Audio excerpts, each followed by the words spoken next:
ومن والاه.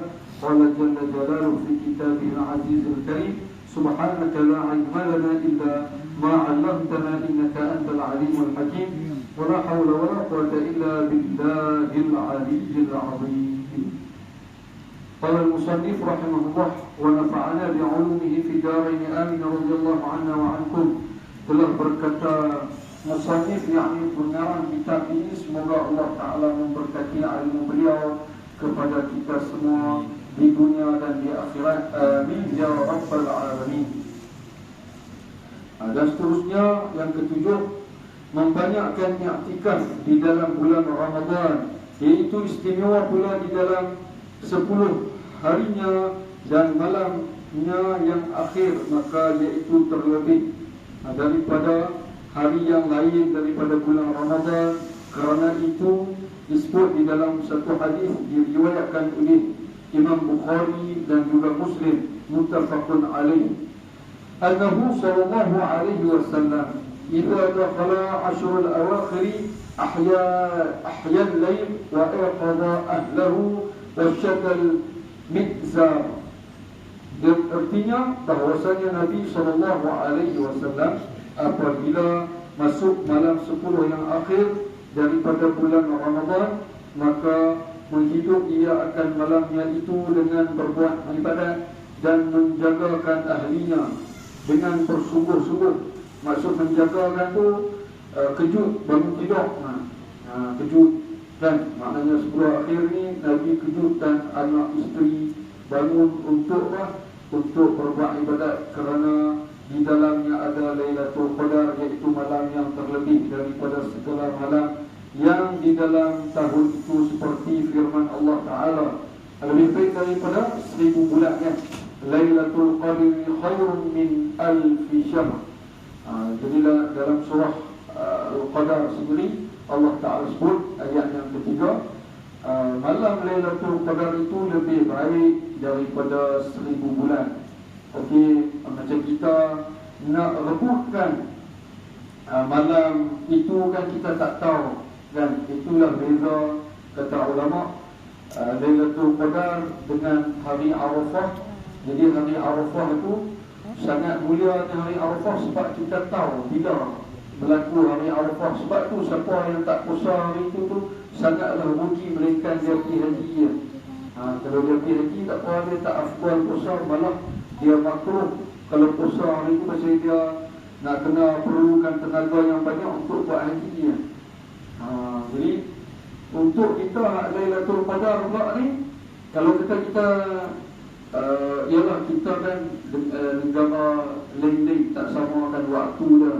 Macam Mekah, Haramain Syarifain ni dia lewat 5 jam daripada kita. Di lain ni kalau kata di Malaysia pukul 10 jadi orang Mekah lah ni tak buka puasa ni. Sebab tu kadang kalau kata duk video call dengan family ke, rakan-rakan, kenalan-kenalan di sini kan, mereka duk jamah apa kita, baru pukul 5 mesti pukul 5. Jadi tu orang kata apa, dia orang kata apa, duk nyangkat je lah kan, ajak main makan. Di sana tak terbenar lagi kan. Okey, Lailatul Qadar itu sendiri, jadi boleh jadi kan, kadang-kadang terkadang waktu Allah bagi Malaysia puasa awal dulu, Saudi di Mekah sana tu puasa lewat. Tahun ni mereka puasa awal sekali daripada kita kan. Jadi boleh jadi malam kita tu adalah malam ganjil, mereka malam genap. Jadi boleh jadi, sebab tu untuk kita mencapaikan Lailatul Qadar itu, kalau kata paling tidak kita tak dapat apa pun dalam ibadat, dia mulai kita akan tarawih kita ni, contoh lah, tak ada satu pun yang mendapatkan khairun min alfi syahr, paling tidak jadi sedekah kita tu dapat khairun min alfi syahr, lebih baik daripada 1000 bulan. Yang mana boleh kita lakukan kalau kata masuk saja satu Ramadan tu, bermula satu Ramadan tu, kalau ada duit RM30 pun dalam tabung masjid contohnya, lepas tu niat untuk 30 hari je boleh juga. Tapi Ada orang yang memang dia nak buat setiap hari RM1 pun, tabung masjid ke, infak lah, niscaya dalam satu hari itu dapat Lailatul Qadar walaupun RM1 dalam 30 hari itu.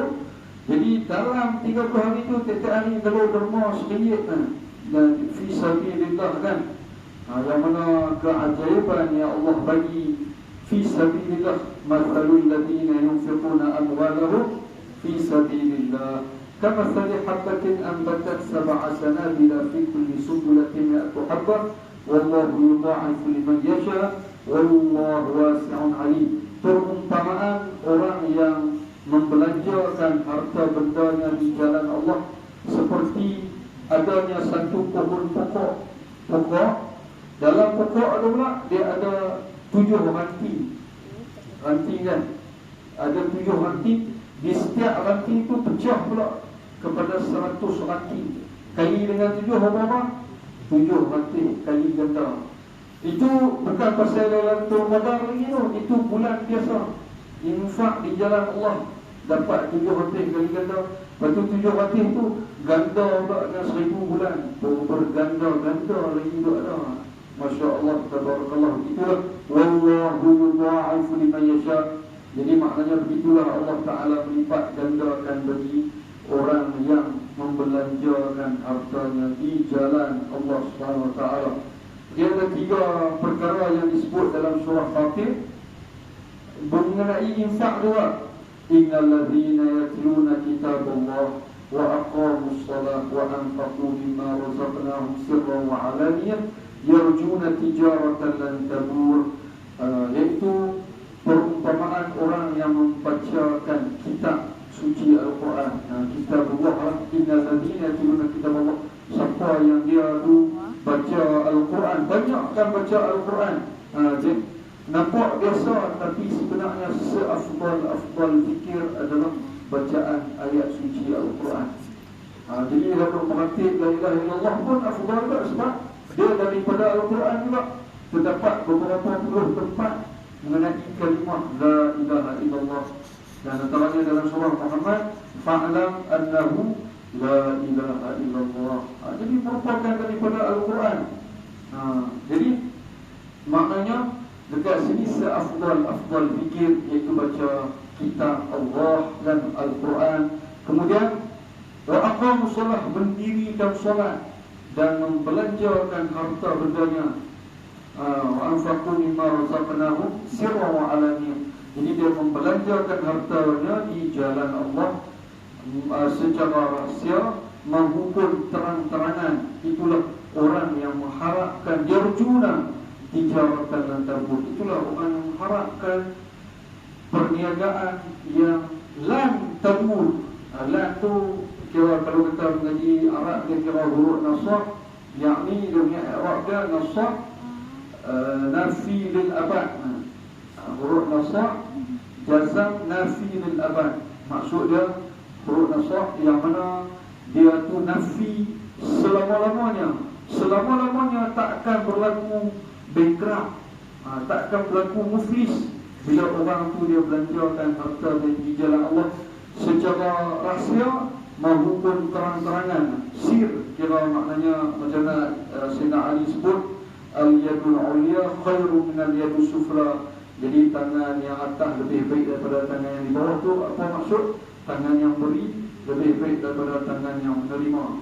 Okey, bermakna dekat sini kira selama-lamanya tidak akan mengalami kerugian. Itulah investment kita dengan Allah Ta'ala. Tapi itulah yang namanya manusia ni kan, dia kita buat amalan-amalan kita atas muka bumi ni, kita boleh withdraw siap-siap atas muka bumi ni. Jadi ada sebab tu kita jangan heran pasal di hari kiamat seseorang hamba Allah tu dia muflis, bankrupt, tak ada orang. Jadi bila dia hadapan Rabbul Jalil, maknanya Tuhan sekalian alam ni, dia kata, wahai Tuhanku, aku ni banyak baca Quran apa semua kan, kenapa hari ni aku zero, tak ada apa, kosong tuak je dah. Pasal apa? Pasal kau dah withdraw dah atas muka bumi tu. Jadi baca Waqi'ah sebab nak murah rezeki, bukan kerana aku. Jadi lagi apa dia lagi? Baca surah Yusuf dengan harapan maknanya dapat ketampanan macam mana Nabi Allah Yusuf, bukan kerana Abu. Jadi itu siksa Allah memang dapat. Dan memang dapat siksa Allah bagi lala ni kan. Tapi kat sana tak ada apa. Jadi kita minta tu, sebab itulah ibu sekalian doa, kata Allah yarham Pak Sumit, dikenali sebagai Pak Sumit atau nama sebenarnya Tuan Guru Haji Abdul Hamid kan. Yang mana dia kata kalau kita tak tahu apa maksud nak doa, nak minta apa ni kan, tak tahu terlampau banyak sangat permintaan kepada Allah Ta'ala. Jadi ibu sekalian yang tu doa datang, Rabbana atina fid dunya hasanah wa fil akhirati hasanah wa qina azabannar. Jadi begitu juga kita malam-malam Ramadan tak tahu nak minta apa, banyak sangat kan. Minta Lailatul Qadar, minta segala-galanya yang ada. Tapi ingatlah di dalam kita meminta kepada Allah Ta'ala, jadi kita buatlah sikit filter.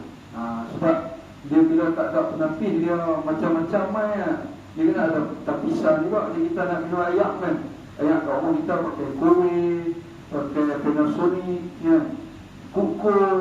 Jadi cuba minum terik dari ayak pahit boleh juga. Tapi minum ada klorin dengan apa dia, ayak karat apa semua, minum lebih. Pasal Ar-Rahman Allah Ta'ala ni, sifat Ar-Rahman yang kemarin dulu kita baca surah Ar-Rahman tu, sangat terkaya sifat Allah ni, sehingga kan orang yang tak beriman pada dia pun dia tetap bagi kan. Dan orang yang bukan beriman pada Allah pun Allah tetap bagi rezeki. Tambah-tambah lagi Ar-Rahim ni khususnya untuk orang yang beriman pada Allah Subhanahu Wa Ta'ala. Jadi lagi-lagi lah orang kata apa, pemberian yang sangat-sangat istimewa kan. Jadi itulah yang kita harapkan.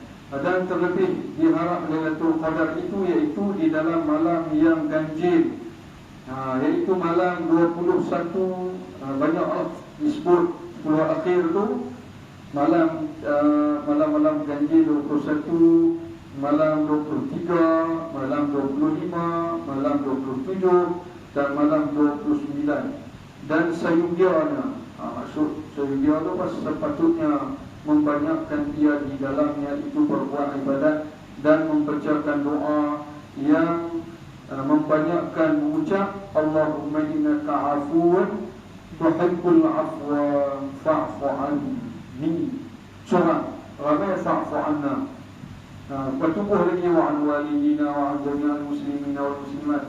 Okey, untuk solat witir seperti yang saya katakan, memang Nabi tak pernah tinggal solat witir seumur hidup. Dia ada lebih kurang 6 lah. Jadi saya tak ingat ke 6 tu secara rindomnya lah. Antaranya solat witir seumur hidup Nabi tak pernah meninggalkannya. Solat duha, nah, solat duha pun Nabi tak pernah meninggalkannya. Mengikut pendapat mazhab Hanafi, solat witir tu wajib. Lepas pada Aisyah, dia ada lagi, iaitu orang yang kita buat ni, kita biasa dengar bulan Ramadan kan, yang mana ittifaq baina arba'in mazahib. Jadi ittifaq antara 4 mazhab ni kan, highlight dalam bulan Ramadan kan. Tapi tak bulan Ramadan pun kita lakukanlah, kerana ianya macam mana yang Nabi sebut mafhum dalam hadis, siapa yang tak solat witir dia tidak dapat tidur yang nyenyak. Jadi siapa yang nikah banyak apa tak boleh lena, terutama orang lelaki dia payah lena kan, perempuan dia senang lena kan. Kita ni yang payah lena nikah banyak kan, tanggungjawab banyak contoh. Jadi solatlah witir, insya-Allah boleh lena dengan tenang. Ada berkat witir tu adalah kesukaan Allah Ta'ala. Innallaha witrun yuhibbul witra. Innallaha witrun yuhibbul witra. Sesungguhnya Allah itu ganjil dan suka kepada perkara yang ganjil. Ganjil yang benar, bukan ganjil hak yang tak benar. Tapi ingatlah, janganlah kita malu dengan kebenaran. Ada orang yang malu dengan kebenaran, sedangkan Allah tak malu dengan kebenaran, malu nak buat baik, jangan malu. Ya. Wallahu la yastahi minal haqq. Sesungguhnya Allah Ta'ala ni tidak malu dengan kebenaran. Jadi kita lakukanlah kebenaran walaupun pahit. Macam mana Sayyidina Umar sebut, qulil haqq walau kana murra. Berkatalah benar walaupun pahit untuk nak telan tu. Wa amaru bil ma'ruf wa nahaw 'anil munkar walau kana jahra. Jadi kita serulah manusia kepada perkara-perkara yang ma'ruf ini dan juga kemungkaran walau secara terang-terangan. Sedaya upayakan. Maknanya kita menjagakan kesucian agama itu, agama Allah Subhanahu Wa Taala. Jadi kata satu imam, Abdullah bin Alawi Al-Haddad, jadi kata Imam Al-Haddad, yang mana Allah Ta'ala la yu'inu Allahu bi'abdihi illa bada'a bihi. Jadi Allah Ta'ala tak akan turun seseorang hamba tu selagi mana dia tak mula lagi. Isu ingat nak buat qiyamul lail, tapi tak buat lagi bang, tak ada lagi bantuan. Bila mula dia ambil saja ayat sembahyang, waktu tu ada bantuan daripada Allah SWT. Dia macam ni lah. Ibarat dia nak bina pondok kan, nak bina madrasah ke, nak bina surau, nak bina, tapi tak bina-bina ni dia duk kira nanti kata apa sumbangan tak dapat lagi. Dia mula dulu bagi tidak apa, sampai tahap apa kata ulama, pacak dulu tiang pelutuh kurma, salin teruk yang tak ada dana kan, pacak tiang pelutuh kurma tu, solat dekat situ 2 orang berdoa, insya-Allah ada bantuan daripada Allah Taala. Lagi tak buat lagi tu dah tak ada bantuan. Selama mana adanya insya-Allah dirikan apa sajalah madrasah yang berupa dengan kita panggil infak fisabilillah jariah ni, kita mula dulu buat sedaya upaya walau cara-cara tak ada dana kan, ambil apa kayu ke apa kan, pacak. Lepas tu maknanya di situ katakanlah nak jadikan sebagai masjid, surau, tempat pengajian, okey, supaya orang tu kira ada satu tempat yang orang kata apa, yang mana pandangan dan juga rahmat Allah itu turun walaupun 2 orang saja. Jadi memanglah bila kita tengok balik sejarah Nabi, adakah mula-mula tu Islam tu datang dengan terang-terangan? Tidak. Tak rahsia-rahsia apa semua. Jadi kalau kita perasan keluar daripada tempat sa'i Bukit Marwah kan, keluar pintu yang floor yang paling bawah sekali tu, atas satu lagi yang paling bawah tu nak kena naik atas tak sekelitar kan. Jadi kat situ ada terdapat rumah Nabi SAW setelah berkahwin dengan Sayyidatina Khadijah yang nak pergi ke tandas lelaki tu. Lepas tu jalan lagi depan lagi dekat dengan istana raja tu. Jadi di situ ada rumah Arqam bin Abi Arqam, iaitu rumah pertama Nabi sampaikan dakwah secara rahsia selama beberapa tahun dekat situ. Bukan kumpulan Arqam ni, Arqam bin Abi Arqam.